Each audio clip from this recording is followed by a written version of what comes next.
Hello everyone. So today we are going to discuss about sickle cell anemia. So this is an autosome linked recessive trait. ठीक है, ये कैसी है? Autosome linked है.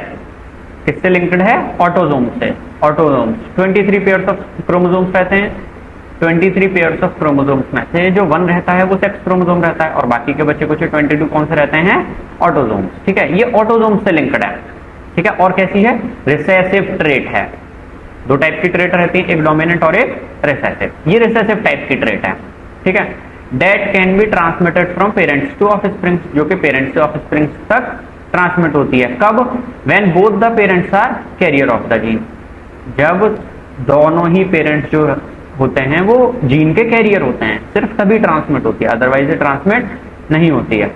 The disease is controlled by a single pair of allele. और ये जो disease है ये सिंगल पेयर ऑफ अलील के द्वारा कंट्रोल की जाती है. कौन कौन से? HB और HBS. अच्छा, इसमें जो HBA वाला जो जीन है ये नॉर्मल जीन है और ये जो HBS वाला जीन है ये अफेक्टेड जीन है. ठीक है, out of the 3 possible genotypes, इनके 3 पॉसिबल जीनोटाइप्स बनेंगे. जैसे कि लेट मी शो यू, ये HBA ये कैसा रहेगा? नॉर्मल. HBA HBS ये कैरियर रहेगा, ये कैरियर रहेगा. अच्छा, ये नॉर्मल भी हो सकता है और ये सिकल सेल पार्शियली शो कर सकता है. जो सिकल सेल एनीमिया रहेगा ये उसे पार्शियली शो कर सकता है. ठीक है, अगर दोनों ही जीन HBS हैं तो ये सिकल सेल डिसीज कॉज करेगा. ठीक है, तो ये 3 पॉसिबल जीनोटाइप्स हैं. 3 पॉसिबल जीनोटाइप्स में जब तक दोनों ही HBS नहीं रहेंगे, सिर्फ जब तक हीमोजाइगस इंडिविजुअल्स नहीं रहेंगे तब तक ये जीन्स अपने आप को शो नहीं करेगा और जो पर्सन है वो अफेक्टेड रहेगा. Show the disease phenotype.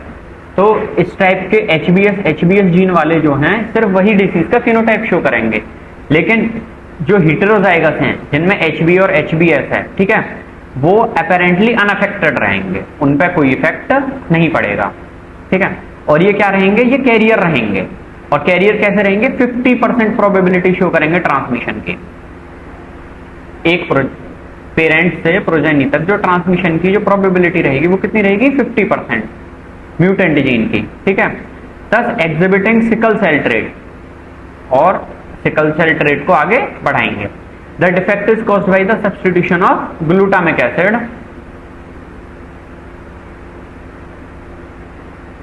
Glutamic acid by valine at the 6th position of the beta globin chain. जो 6th पोजीशन रहेगी किसकी? बीटा ग्लोबिन चेन की.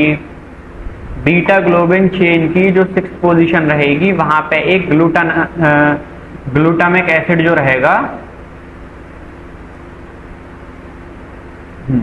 वहां पे जो ग्लूटामिक एसिड रहेगा वो वलीन में चेंज हो जाएगा.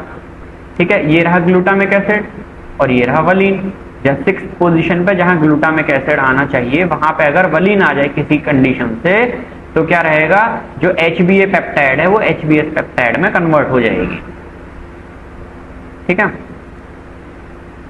The substitution of amino acid in the globin protein results due to the single base substitution of the 6th codon of the beta globin gene from GAG to GU gene. जो 6th position पे GAG था वो GUG में convert हो गया. किसकी वजह से हो गया? सिर्फ एक सिंगल बेस के सब्स्टिट्यूशन की वजह से. इसकी वजह से सिर्फ एक सिंगल बेस के सब्स्टिट्यूशन की वजह से. वो सिंगल बेस क्या था? ग्लूटामिक एसिड जो था वो वलीन में चेंज हो गया किसी कारणवश. ठीक है, और जिसकी वजह से क्या हुआ कि जो नॉर्मल ग्लोबिन प्रोटीन्स बन रही थी, जो नॉर्मल ग्लोबिन प्रोटीन्स बन रही थी उनमें से एक अमीनो एसिड का सब्स्टिट्यूशन हो गया. उनमें से क्या हो गया? एक अमीनो एसिड का सब्स्टिट्यूशन हो गया.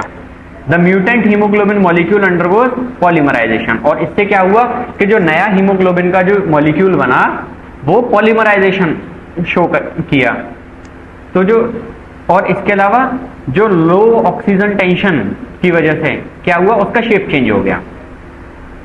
लो ऑक्सीजन टेंशन की वजह से उसका शेप चेंज हो गया और वो पॉलीमराइजेशन कर गया. तो इससे क्या हुआ कि जो आरबीसी थी वो बाइकॉनकेव डिस्क से elongated sickle cell like structure में कन्वर्ट हो गई. बाइकॉनकेव डिस्क से elongated sickle cell like structure में कन्वर्ट हो गई।